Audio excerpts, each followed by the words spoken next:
But তারপরেও আল্লাহর কাছে লাখ লাখ শুকরিয়া, উনি মানসিক এবং শারীরিকভাবে ওনার অবস্থা স্থিতিশীল। যথাযথ চিকিৎসা পান নাই, যে চিকিৎসাটা ওনার প্রয়োজন সেটি করা সম্ভব হয় নাই। সেই জন্য ওনাকে প্রায়শই এভার কেয়ার হসপিটালে ফলো আপের জন্য যেতে হয়, জাস্ট সুস্থ থাকার জন্য।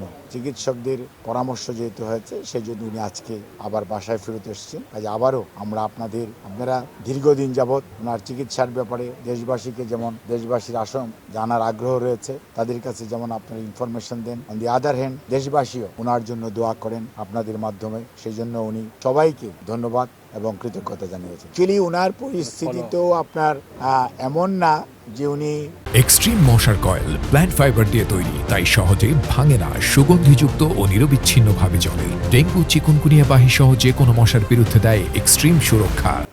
খুবই অন্য একটা স্বাভাবিক মানুষের, কারণ ওনার যে চিকিৎসা যখন হওয়া প্রয়োজন ছিল, আমরা বারবার বলেছি, যখন উনি 2018-তে কারা অভ্যন্তরে গেলেন তখন উনি হেঁটে হেঁটে গিয়েছিলেন। 2020-এর 25শে মার্চ উনি যখন মেডিকেল বিশ্ববিদ্যালয় থেকে ওনাকে শর্ত সাপেক্ষে গৃহবন্দী অবস্থায় ফেরত দেওয়া হলো, তখন উনি হুইল চেয়ার বাউন্ড হলেন। আজকে উনি হুইল চেয়ার বাউন্ড শুধু নয়, ওনার শারীরিক অবস্থাটা এমন একটা পর্যায়ে তৎকালীন সরকার নিয়ে গিয়েছিল যাতে ওনার জীবন আশঙ্কাজনক হয়েছিল, যার জন্যই আমরা পরবর্তীতে আমাদের দলের ভারপ্রাপ্ত চেয়ারম্যান এবং চিকিৎসকদের পরামর্শক্রমে সেই আমাদের জন হপকিন্স থেকে মেডিকেল টিম এসেছিলেন, আপনাদের খেয়াল থাকার কথা, 2023-এর অক্টোবরে, এবং ওনারা এখানে ওনার চিকিৎসা করেছেন। তার পরবর্তীতে আমরা ওনার চিকিৎসার জন্য লন্ডনও নিয়ে গিয়েছিলাম, কিন্তু যেহেতু এখানে একটা বিরাট সময় উনি অলমোস্ট যথাযথ চিকিৎসা পান নাই, সেই জন্যই যে চিকিৎসাটা ওনার প্রয়োজন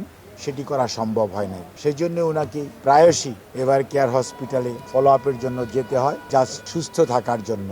এবং সেই জন্যই উনি এবার আপনাদের মাধ্যমে দেশবাসীর দোয়া, আল্লাহর অশেষ রহমত, আমরা যে উনি এখন পর্যন্ত ওনার সুস্থতা ধরেন, উনি তো কিছুটা ওনার সাপোর্টিং এইড লাগে, বাট তারপরেও আল্লাহর কাছে লাখ লাখ শুকরিয়া, উনি মানসিক এবং শারীরিকভাবে ওনার অবস্থা স্থিতিশীল।